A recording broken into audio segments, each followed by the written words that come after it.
let's go. Let's get right to coach. I've been looking forward to this since we kind of made things official yesterday. The new head football coach at Akron St. Vincent-St. Mary, Marcus Wattley, and kind enough to join us here on the show, 1310 WDPN, and of course on all of our social media platforms as we bring you the show today from Canton Central Catholic High School. Coach, good afternoon. Congratulations. How you doing today? I'm doing good, man. Thanks for an invite. I hadn't talked to you in a while. I'm excited to be back.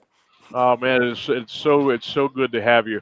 And again, heartfelt congratulations. I knew at some point you were gonna get back in there. I didn't know where, but I'm glad it's at St. V. I know you're comfortable there. I know they love you there, and I think things are gonna be nothing but move ahead forward.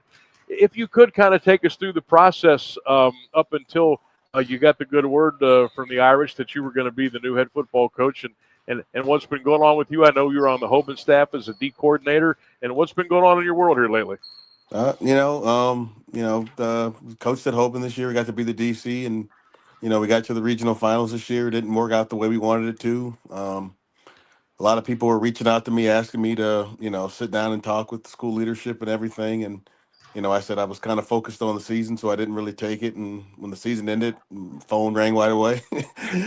Things kind of moved kind of quick. A lot of people that I coached with, coached for, and coached reached out to me and asked, it's a great time to come back. Great time. They'd love to have me back. And that kind of push and talking to leadership and seeing the direction where the school's trying to go and the commitment they're willing to make kind of made this decision that it just seemed like a good time and a good fit for me.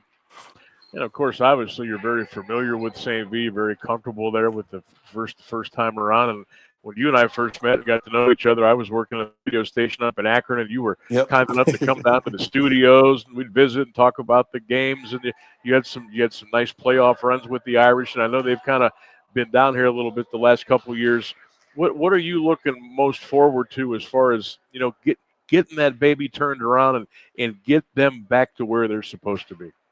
It's a challenge. I mean, it's not where we're used to being. I think the chance to get back there is there. It's a great group of kids. I met them yesterday. They seem to understand the challenges in front of us. They're ready to work. I just think like what the school's got going on and things put in the right direction. I think it's a good time for me to come back. I think the kids are excited. I know I'm excited. I know we're all looking forward to getting to work. We'll probably have one more meeting before school goes out for break, and then we'll hit the weight room as soon as we get back. Um, I know the numbers have been down in a lot of schools actually in football because I don't know if it's the concussion thing or just kids are doing different things, or maybe if they were a two or three sport athlete, now they've narrowed it down to two. Some have narrowed it down to one. Do you find it more of a challenge now, Marcus, to to get numbers up at a school, no matter what the division is, because of kind of where we are in 2025, or do you think it's maybe just like a cyclical thing that's going on right now? No, Sam, I agree with you 100%. I mean, I think the number of kids playing football is less for I think multiple reasons.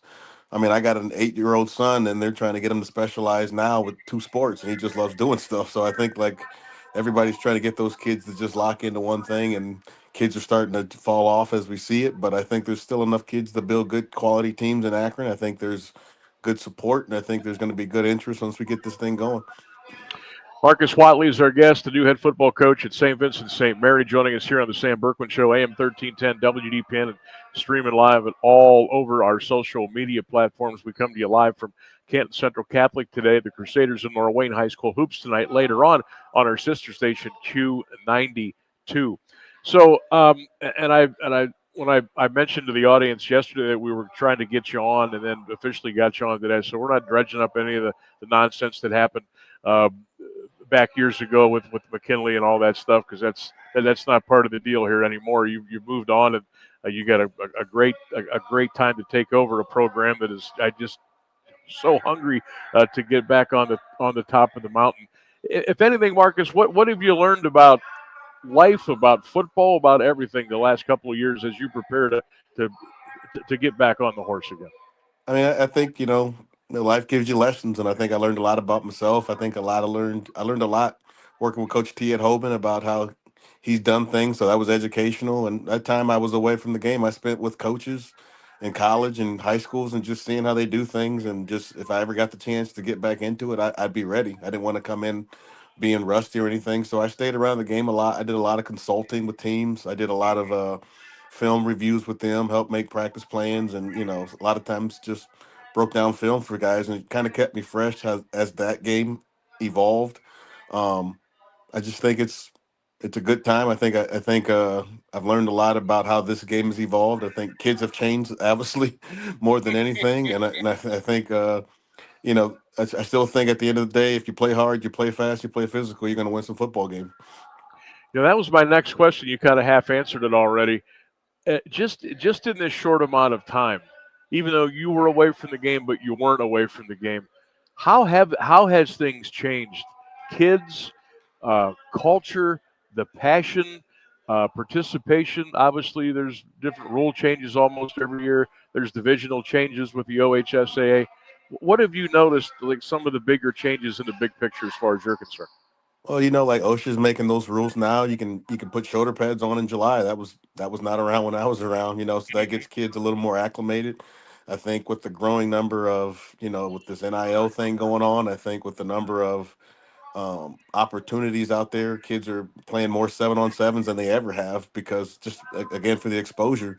So you kind of got to welcome it. You kind of got to be prepared for it, and you kind of got to guide your kids through it because my I told the kids yesterday, if you're not going to be here with me, make sure you're doing something positive. And it's competition. It's going to teach you competition. It's going to get your body going. You just don't want to overdo it, and then you don't want to lose track of what's the most important thing, and it's getting ready for the season.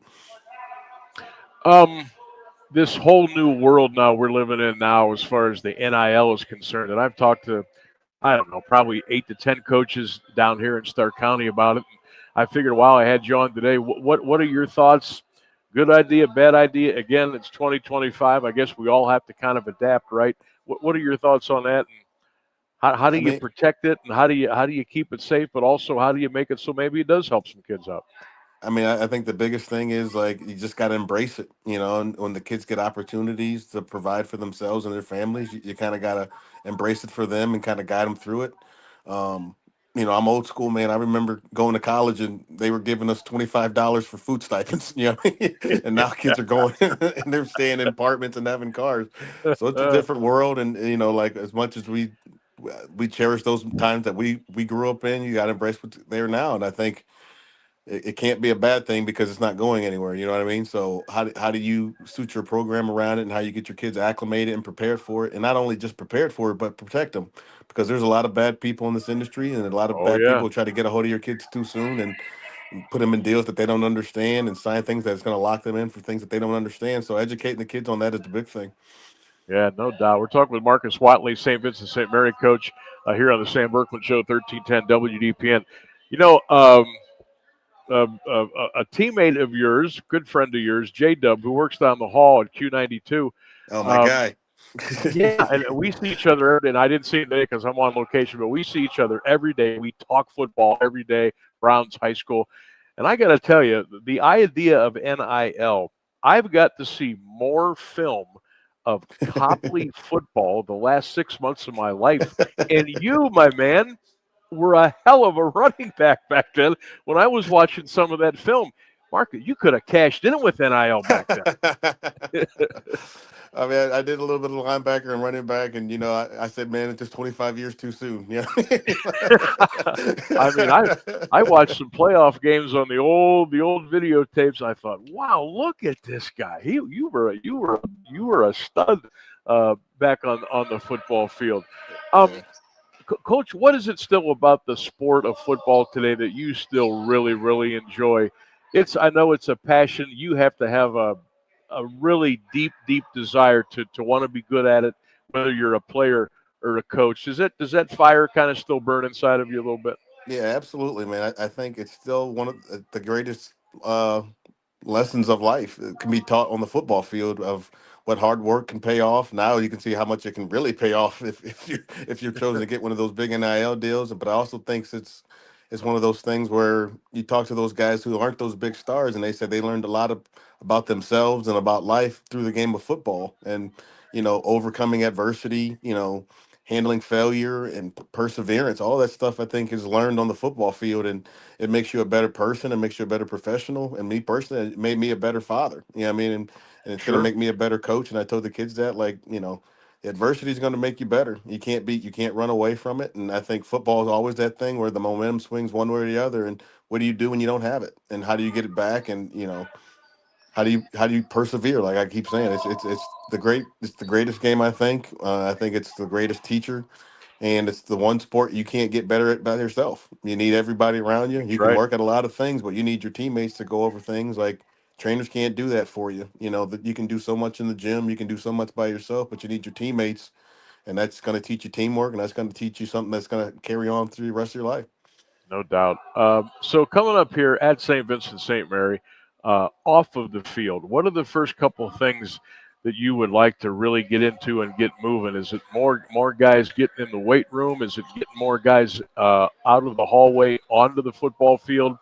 Will you try to tweak the schedule? Will you bring more alumni back and kind of reach back into the glory days a little bit and get some support going that way? What do you got on the fire there?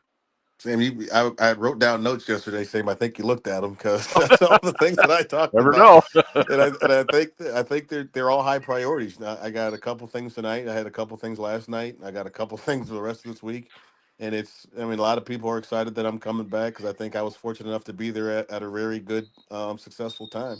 But we got to get the numbers up. We got to get the numbers that are here. We got to get them bigger, stronger, faster, and we got to create culture. The one thing I told them is like you got to believe you can win, and you got to step on that field with the ultimate confidence that, hey man, we can win this game no matter who we're playing. Doesn't matter anything. Like we're gonna prepare as best we can. We're gonna play as hard as we can, and we'll let the chips fall where they may.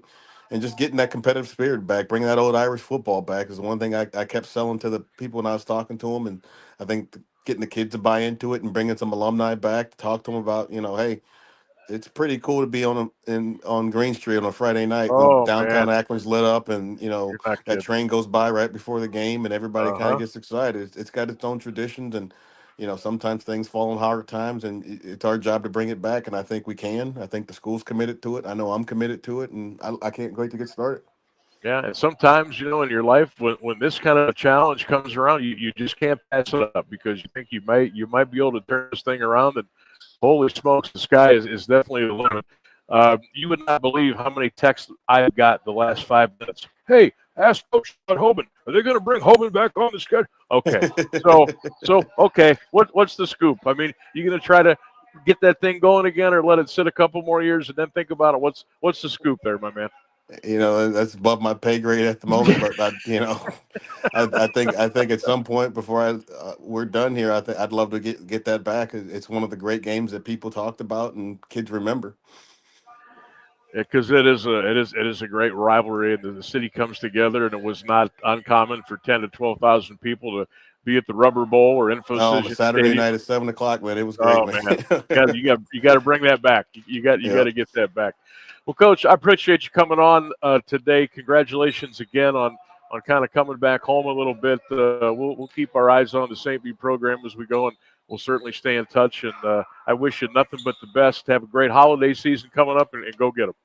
Hey Sam, hey, thanks for reaching out. Hadn't talked to you in a while. I'm glad to see you're doing well. Appreciate it. And anytime I can be on and help you guys out, just let me know. Will do, my friend. Thank you so much, Marcus. You guys have a good night. There he goes, Marcus Wattley, the new head football coach at St. Vincent-St. Mary. Great to catch up with him. Great guy. Went through a lot of nonsense a couple of years ago, and has come out the other side. And he'll do good things with that program, and he'll get the support, and they'll get things turned around.